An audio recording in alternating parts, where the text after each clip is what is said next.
Texas, in Copperas Cove. The police station's on South 4th Street. And this day, Police Lieutenant Douglas West is on duty when a young man, accompanied by an older man, came into the lobby. A young boy, really. Lieutenant West in the communications center at the time is separated from the lobby by thick, bullet-resistant glass. Communication with anybody in the lobby is through an intercom telephone. And this boy, appearing about 7, had a smile as wide as the West Texas horizon.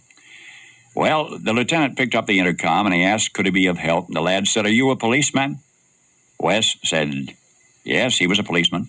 The boy, increasingly excited now, said, I would like to see a real police car. Well, it's not the usual job of a police lieutenant to show a walk-in visitor a police car, but there was something about this lad's eager anticipation, except the youngster never looked at him when speaking to him. He said his name was Danny. Lieutenant West said, Danny, look up at me when I'm talking to you. And the lad did look up, revealing again that wide, wonderful grin, but his eyes were darting side to side. And Danny said, sir, I'm blind. When Lieutenant West opened the door, went out into the lobby, Tiny Danny was quivering with excitement. The lieutenant knelt in front of the little fellow, and the boy reached out to trace with his fingers the policeman's face and then his uniform, the badge and the shirt, the pen and the handcuff key, the patches and the nameplate and the insignia. Danny seemed to know where to find each, and then his fingers touched the extra pistol magazines, the handcuffs and the pepper spray, the officer's flashlight, then his pistol. This he touched ever so carefully. And then the lad said, could I see a police car? He sounded like a tiny child asking Santa Claus for a present. So the lieutenant took Danny by the hand, and they went out to the police parking lot, went up to the nicest, newest car in the fleet.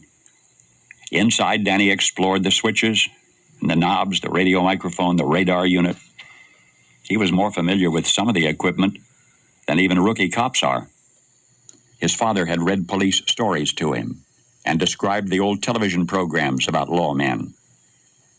The time slipped by until there was none left for lunch. But Officer West, with much paperwork undone, thanked Danny and his daddy who had brought him and told him to come back any time. And Lieutenant West returned to his desk,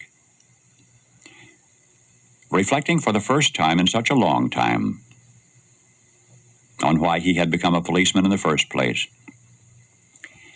It's interesting, Lieutenant Douglas West, a 20-year veteran of the police force, had been talking to his wife Veronica recent months about quitting, about the gosh-awful hours and the danger and the thanklessness of the job, the heartaches and the headaches and the so often cockeyed justice system. And then along came a little blind boy, a timely providential reminder. No way he could quit now. Page 5.